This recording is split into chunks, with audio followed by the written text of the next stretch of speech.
Raríssimas, raríssimos e raríssimos, René de Paula Júnior falando num cubículo, literalmente um cubículo. Eu coloquei esses painéis, aqui tem um atrás, eu acho que eu até consigo mostrar, essa é uma câmera 360, para justamente melhorar a acústica da gravação, né? Vocês podem ver que ali atrás tem uns painéis acústicos na parede.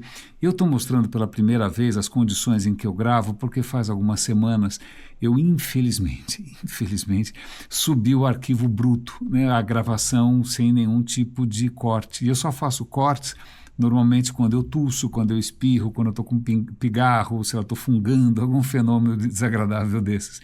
Então, eu fiquei envergonhadíssimo, agradeço aqui ao Luiz Salles por ter me avisado, eu fiquei super envergonhado, mas aparentemente teve gente que gostou, porque achou que mostrava uma coisa mais, sei lá, autêntica, sem nenhum tipo de manipulação nem nada.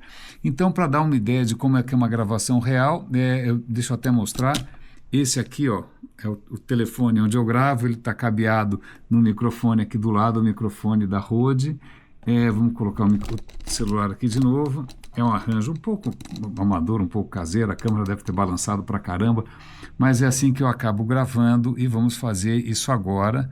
Vamos ver se vai dar tudo certo. Eu vou ligar aqui, tirar o som do meu telefone por algum tempo. Vou abrir o software que normalmente eu uso para gravação. Se alguém quiser dicas, inclusive, ele é um software muito interessante, né? A gente espera esse avião passar aqui e agora a gente vai começar esse episódio. Vamos lá. Raríssimas, raríssimos e raríssimos, René de Paula Júnior falando aqui no Radinho de Pilha, 29 de agosto de 2025 e fazendo uma coisa absolutamente inédita, que é enquanto eu estou gravando isso daqui no meu celular, como sempre, tem uma câmera 360 acompanhando, justamente para poder mostrar a quem interessar, possa, né, os bastidores ou realmente o esquema em que eu gravo todo santo dia. Né? É uma coisa absolutamente inédita, porque eu percebi que algumas pessoas tinham algum interesse em conhecer um pouco dos bastidores, o making of. Não é? Então, ok, cá estamos com passarinhos que eu gravei essa madrugada às 2h, tinha um passarinho empolgadíssimo, não me pergunte por quê, eu tinha levantado, eu tinha acordado, fiz um xixi, aproveitei, peguei um microfone, deixei na janela e ficou gravando horas a fio, e é esse passarinho, um boêmio que está aqui nos acompanhando o tempo todo, né? Então, espero que isso torne a nossa conversa um pouco mais agradável. Sexta-feira, normalmente, é quando eu reservo um pouco mais de liberdade, né? Um pouco mais de, sei lá, um pouco mais de... como é que eu hei de dizer? Eu dou um pouco mais de espaço para devaneios e fazer algumas conexões, sobretudo quando a semana é um pouco mais rica em conteúdos, em acontecimentos. Eu acho que foi exatamente o caso. Foi uma semana em que eu vi algumas coisas muito interessantes que, de alguma maneira, se conectam. Né? Eu aproveitei esses últimos idas e vindas aí pelo trânsito da cidade para avançar como é que chama a série? The Rest is History, que eu adoro, simplesmente adoro. E eles estão falando sobre um episódio da história que é indigesto, que é a Primeira Guerra Mundial. Eles já tinham feito uma longa série, vários episódios, né, mostrando tudo que levou à Primeira Guerra Mundial. É uma sucessão de pataquadas, é uma coisa completamente insólita, não é? E agora eles estão mostrando como foram, já vi acho que 5 episódios ou 6, sobre os primeiros meses, porque o que acontece é tudo muito intenso, é tudo muito inédito, e essas coisas todas acabam tendo desdobramentos no século XX e, pelo visto, infelizmente, no século XXI, e dá o que pensar, né? Algumas coisas que me impressionaram, que eu não sabia. Eu comentei com vocês que quando, né, a Áustria declara guerra à Sérvia, o que podia não ter declarado, por que ela resolveu fazer isso? Mas aquelas coisas de não levar desaforo para casa, onde já se viu, vocês mataram o arquiduque, né? Mas é engraçado, porque o rei lá do Império Austro-Húngaro não estava nem aí para o arquiduque, mas ok. Mas aí mataram num atentado também completamente atrapalhado, parecia coisa dos trapalhões, literalmente. Aí eles declaram guerra à Sérvia e a Rússia vai apoiar a Sérvia, aí pronto, aí começa o caos. A Alemanha vai apoiar a Áustria, é um dominó, as dominós vão caindo. Né? Eu comentei que a Alemanha fica apavorada, fala, puxa, se eu estou em guerra contra a França e contra a Rússia ao mesmo tempo, está um de cada lado, eles vão me apertar, vão me espremer, então o que eu vou fazer? Eu vou tentar atacar um por um o mais rápido possível, o mais próximo é a França, então eu vou entrar na França, como é que eu vou entrar na França? Puxa, tem uma série de barreiras ali. Ah, já sei, eu vou pedir licença para a Bélgica. Bélgica, por favor, eu posso passar 800 mil homens, artilharia, etc. e tal. A Bélgica falou, não, nem a pau, Juvenal, esse é um território neutro, sai daqui. Ela falou, então vamos passar de qualquer maneira. Eles invadem a Bélgica, a revelia. Pronto, aí que a coisa piora, porque aí todo mundo vai apoiar a Bélgica porque tem inúmeras alianças, aí os ingleses mandam tropas, a França está se mobilizando, a Rússia está se mobilizando, e eu comentei acho que um pouco da frente ocidental, né, a frente ali onde os alemães estão se batendo com a França e com a Inglaterra, uma série de derrotas e etc. e tal, mas o que é interessante porque os russos começam a atacar a Alemanha também. Então a Alemanha, infelizmente, né, o pior pesadelo dela, ela tem que defender dois frontes. Né, mas o que é muito curioso, não vou entrar muito nos detalhes, ainda mais porque minha memória não é tão espetacular assim, é muito detalhe, muito nome estranho. Eu tenho um problema de nascença com mapas. Eu nunca gravo onde as coisas ficam no mapa. Toda vez que eu vejo um mapa, para mim, aquilo é uma absoluta revelação, como se eu estivesse vendo pela primeira vez. Então ontem, quando eu descobri onde ficava a Bélgica, quando relembrei onde ficava a Bélgica, eu falei, nossa, eu esqueci em 10 segundos.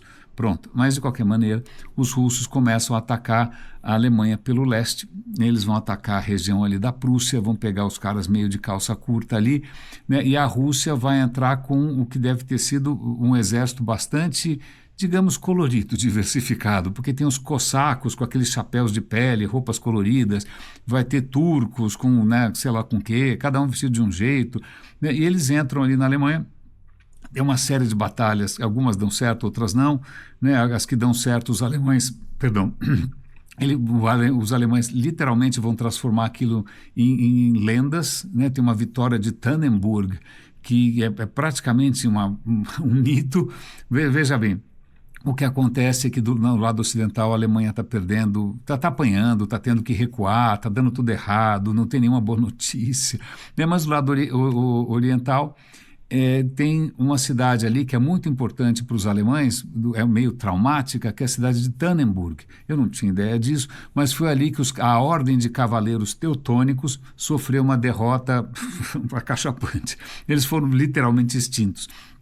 Então aquilo era uma data muito dolorosa, era um lugar muito doloroso, mas ali, nessas escaramuças com os russos, né, e são russos ainda, não é a União Soviética, acho que ontem eu posso ter me confundido, a União Soviética vem depois, né, mas são os russos ainda, eles conseguem uma vitória, e aí fala, pô, que legal, a gente tem uma história boa para contar.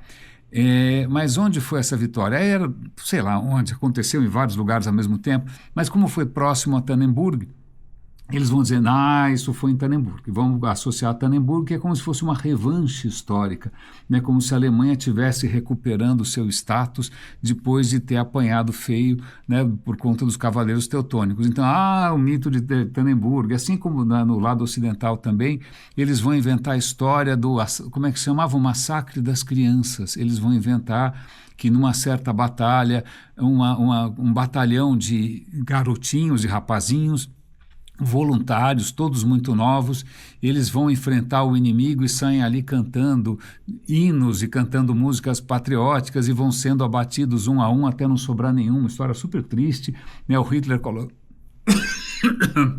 Esse é o tipo de tosse que eu acabo cortando dos episódios. Mil perdões, você, graças ao milagre da edição, foi poupado de uma tosse realmente espalhafatosa.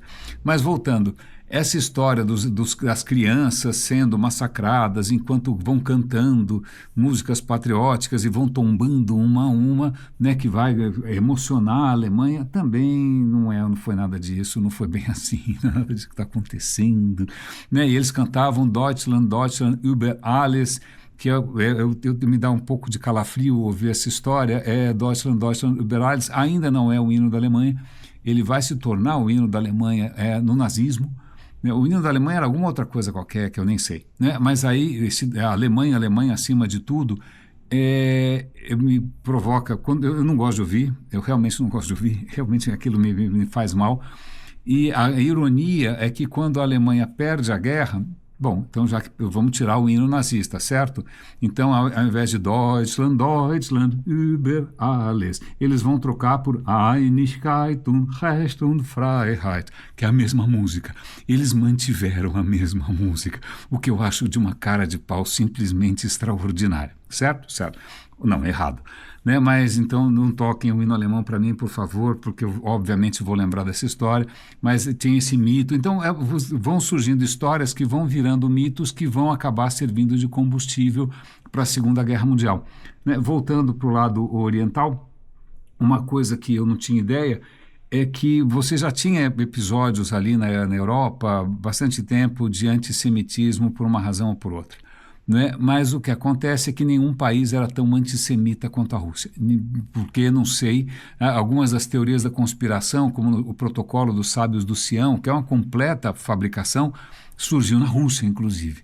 Né? Então, quando os russos vão avançando e vão conquistando áreas da Prússia, a primeira coisa que eles fazem é tira todos os judeus daqui, ou se não matar sumariamente. Né? Não, é curioso porque não é exatamente aquele genocídio com algum tipo, com a pretensão, né, de ter alguma lógica, que era o genocídio nazista, mas de qualquer maneira eles pegaram uma quantidade brutal de judeus, e os judeus eram uma comunidade muito importante ali naquela região, e mandaram lá para a Rússia. Alguns foram parar não sei aonde, na Sibéria, alguns conseguiram voltar mais para frente, mas também os poloneses também foram, também, mesma coisa, dizimados.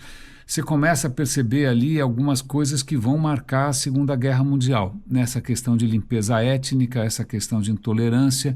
E o que é muito curioso é ver países, não, de repente isso é uma coisa russa, os russos são cruéis, veja aí o Putin, veja aí o Stalin, né?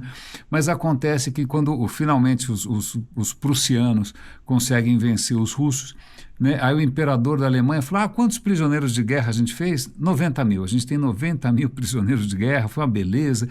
Ele tem, puxa, vamos fazer o seguinte, a gente leva eles para uma península e deixa eles morrendo de fome. Deixa eles ali para morrer, que tal? Aí, essa era a ideia do Kaiser, um cristão, né? Obviamente um defensor da fé, não é? Mas o que acaba acontecendo é que não pegou bem essa história, não foi isso que eles fizeram com os russos, felizmente. Mas tem outras histórias que eu também... Eles fizeram um episódio adicional convidando um outro historiador que é um especialista o que a gente chamaria de Europa Central. Né? E a questão é se realmente existe uma Europa Central, se isso é um mito. O historiador é croata, inclusive. Né? Mas o que é muito interessante, porque a gente percebe várias coisas que estão ali em jogo. Né? Tem todas essas vaidades de alguns generais insanos, ou dos reis, ou então, sei lá, planos mirabolantes de cara, é nada muito nobre. Eu não sei como é que as pessoas conseguem glorificar esses caras, porque elas fazem estátua, eu não tenho a menor ideia. A gente é realmente uma espécie muito estranha, não é? Mas o que é bastante interessante é que você tinha uma região ali onde hoje fica a República Tcheca, onde fica a Croácia, onde fica a Hungria. Aquilo estava debaixo de um império católico, que era o Império Habsburgo, né? O Império Habsburgo, que foi muito poderoso. Né, os Habsburgos, durante algum tempo, quando a Espanha estava se expandindo pelo Novo Mundo, eram Habsburgos. Né, o rei da Espanha era um Habsburgo. Mas, de qualquer maneira, aquilo vira o Império Austro-Húngaro, dá uma encolhidinha, mas, cara, tinha uma diversidade cultural gigante. Né, você tinha países ali que eram muçulmanos, países que eram de cultura eslava, países que falavam magiar, que é a língua da Hungria, ou que falavam alemão, mas... De qualquer maneira, era um império que, enquanto ele estava ali segurando a onda, tinha um trânsito de culturas extraordinário. Viena tinha cafés, né, onde a intelectualidade conversava sobre os mais diferentes temas, tinha universidades, né, uma coisa riquíssima. O alemão era uma língua que era a língua de cultura naquela região, né, mas o que acontece veja bem, né, quando um terrorista sérbio mata o arquiduque da Áustria, isso quer dizer que as coisas já tinham ali uma panela de pressão, porque começam a surgir nacionalismos, né, começa a surgir essa história, que história é essa de ter um cara lá na Áustria, né, mandando em mim, eu estou aqui na Sérbia, ou seja, onde que foi, na Croácia, né, onde já se viu, vamos ter a nossa própria nação, não é? Então, é muito complicado porque você tem esses impulsos nacionais. Parece um pouco o que está acontecendo hoje, América para os americanos, né, Portugal expulsando os outros, né, a Itália, todo mundo agora voltou com essa história nacionalista.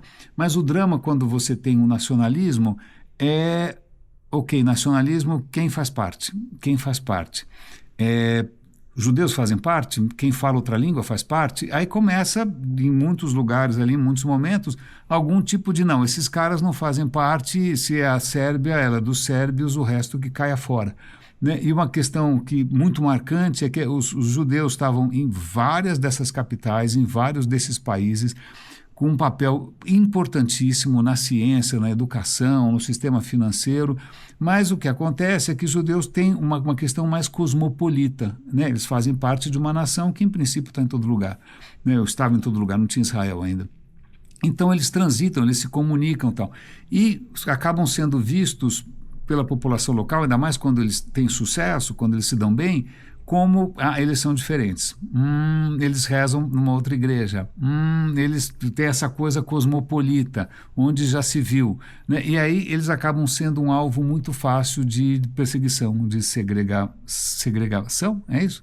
E isso, mais para frente, vai ser, em princípio, colocado dentro de uma narrativa completamente fantasiosa do Hitler. Aliás, Hitler participou da Primeira Guerra Mundial, não morreu, infelizmente, não é? Mas ele propagou naquele Mein Kampf muito desses mitos, a vitória de Tannenberg, os garotinhos que morreram cantando Deutschland, Deutschland, über alles e tal. Então, muitas das coisas ali não ficam resolvidas, né? Você tem essa tensão entre o nacionalismo e a questão cosmopolita, você começa a ter limpezas étnicas e massacre de todo lado, né? Massacre, todo mundo massacrou todo mundo, massacre da população civil, né? Olha, um oficial nosso morreu, a gente não sabe quem foi, pega aquela aldeia ali, fuzila todo mundo, ou espeta com baioneta, né, e deixa os caras morrendo. Então, algumas crueldades que são realmente inéditas. E é lógico, o que todo mundo já sabe, todo mundo comenta, que é a primeira vez que você tem essa morte no atacado, essa morte realmente em massa, que você tem metralhadoras, que você tem bombas caindo do céu, né, que você tem aviões, que você tem zeppelins, que você tem armas químicas, né? Então, de uma hora para outra, o conflito militar, que antes tinha alguma pretensão de glória, alguma pretensão de coragem masculina, não é? Cara, acabou, virou tudo produção em massa de defuntos, né? Todo mundo virando carne moída, né? E de uma maneira anônima, inglória, morrendo em trincheiras, uma coisa pavorosa. E o que me espanta é que você fala, bom que de repente a gente está deixando para trás esse culto a essa masculinidade heróica e tal, mas, cara, 100 anos depois, cá estamos de novo, né? Com gente enaltecendo a truculência, enaltecendo a resolução na porrada, enaltecendo a absoluta crueldade, enaltecendo a obediência cega, né? Em nome de ideais ou de pátrias ou de narrativas que, cara, não param em pé por muito tempo. Então, isso é uma questão que me faz pensar, nós não tem como não fazer pensar até que ponto a natureza humana é contornável, né? Até que ponto também muita gente, eu inclusive, de repente ficou sonhando com alguma coisa que a gente não perguntou para a humanidade, né? Quando a gente sonhava com, vamos sonhar com uma coisa cosmopolita, diversa, né? Liberdade de gênero, liberdade disso, daquilo.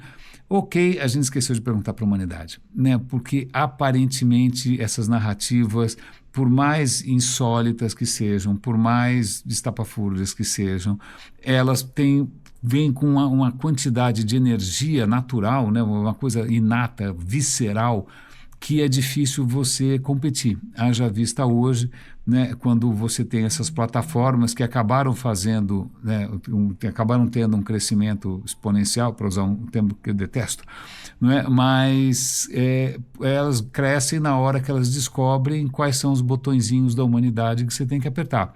Qual é o botãozinho? Vaidade. Qual é o botãozinho? Status. Qual é o botãozinho? Ódio. Qual é o botãozinho? E funciona é praticamente um moto contínuo, né?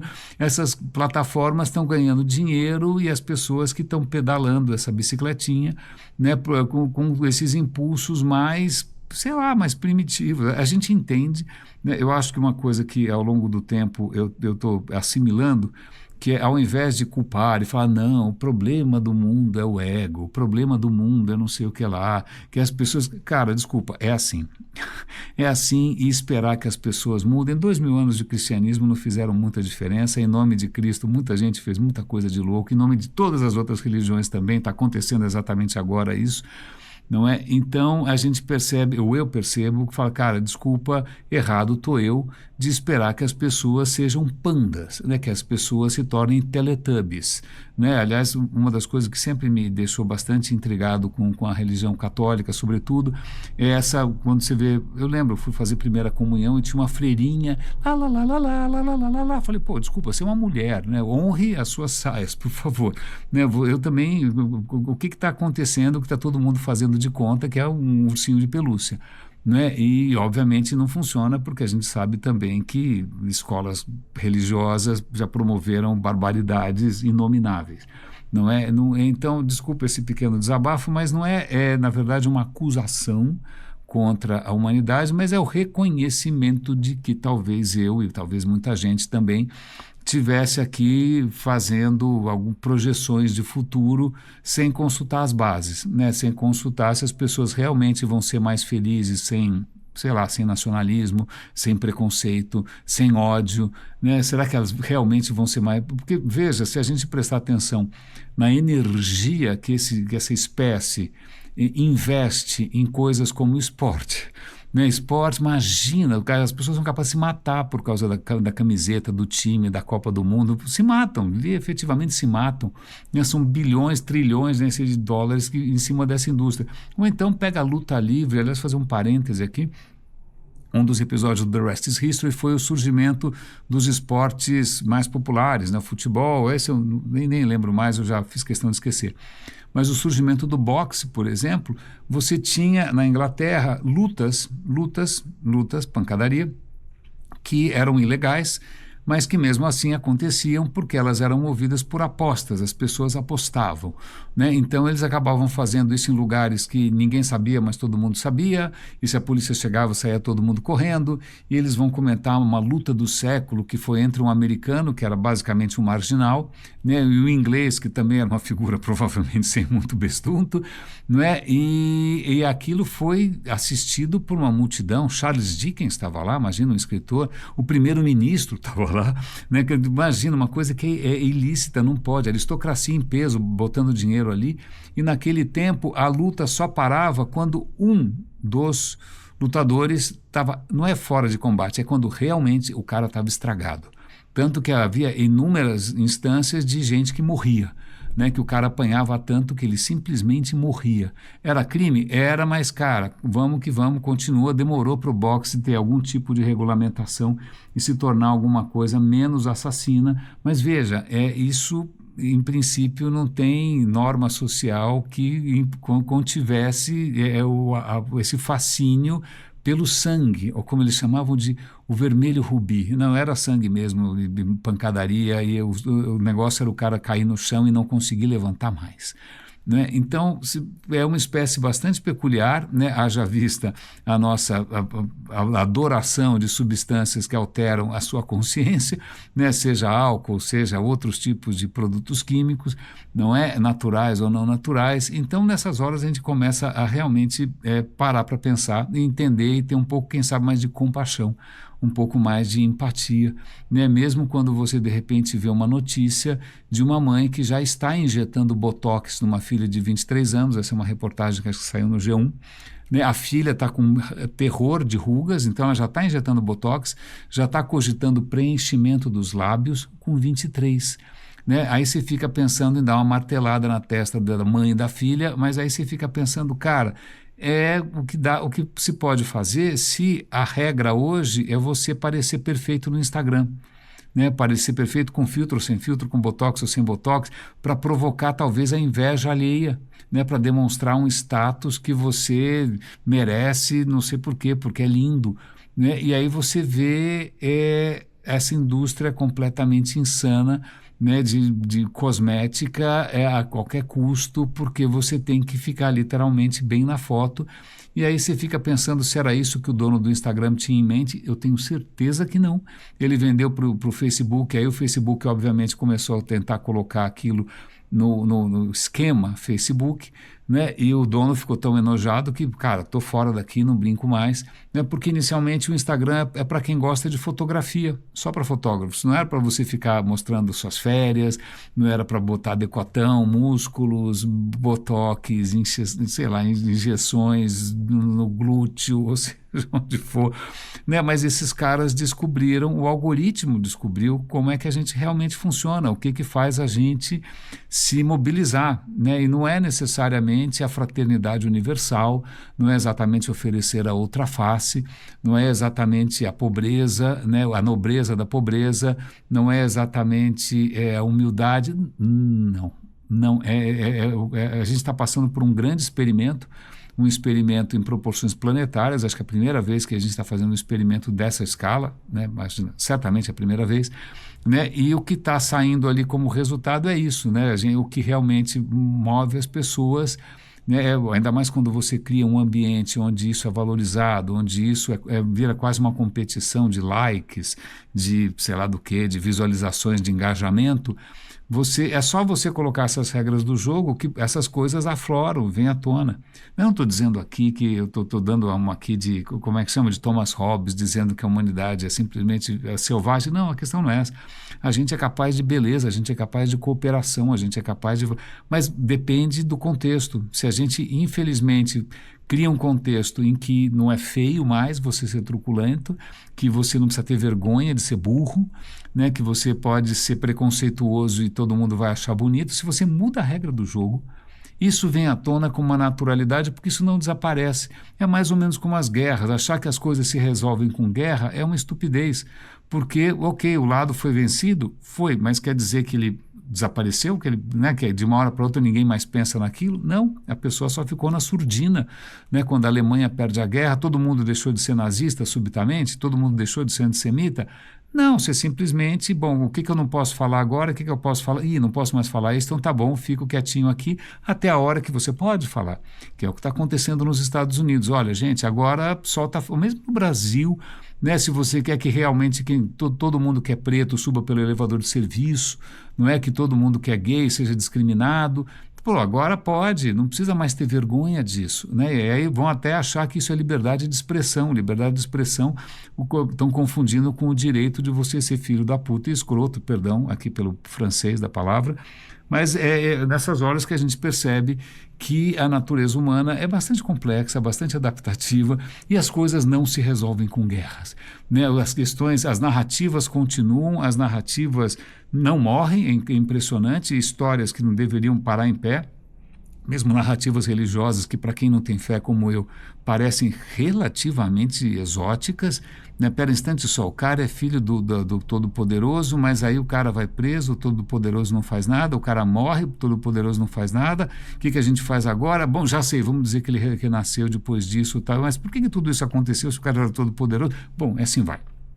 Para quem olha de fora é bastante difícil de entender, e aí depois tem uma pomba no meio, é muito difícil, eu acho tudo muito complexo. Essas questões vão passando por um processo de evolução, de seleção natural, até elas ficarem irresistíveis, né? Até elas ficarem mais uma razão para você dar uma martelada na testa do outro, mais uma razão para você discriminar, mais uma razão para você fazer mais uma guerra, né? E a gente parece que não escapa desse ciclo.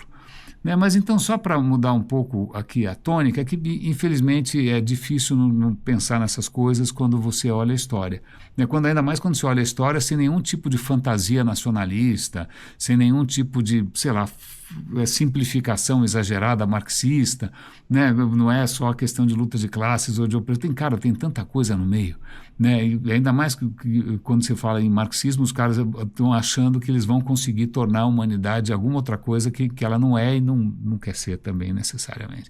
Então é muito difícil olhar para trás. Eu fico me perguntando, inclusive, né, o dia que o ChatGPT criar um pouquinho mais de consciência, como é que ele vai nos julgar, né? Porque a gente está o tempo todo se achando a última bolacha do pacote, né? Mas na hora que você tem uma nova criatura que tem memória praticamente infinita, né? Que o raciocínio praticamente né, infinito também, né, que não, em princípio, não tem emoções. Na hora que ela olha de maneira desapaixonada para as nossas patetadas, eu não sei como é que ela não tapa o nariz, é que ela não tem nariz.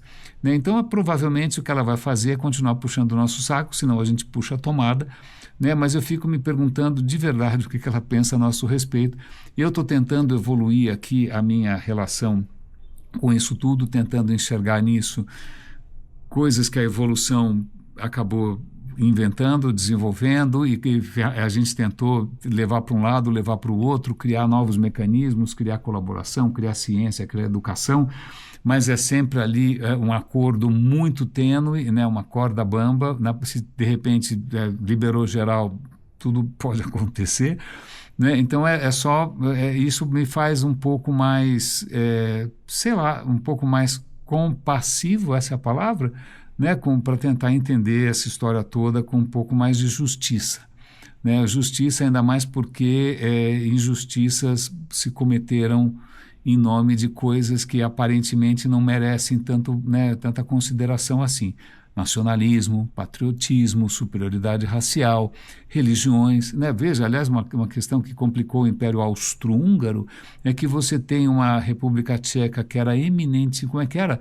Eu acho que a Eslováquia era católica, a República Tcheca era, em princípio, um país protestante, acho que hoje é o país mais ateu da Europa, eles não eram tão convictos assim, e ao mesmo tempo você tem muçulmanos, e ao mesmo tempo, cara, como é que você resolve quando de repente alguém bota na cabeça que a melhor maneira de se viver é viver cercado de gente igual a você?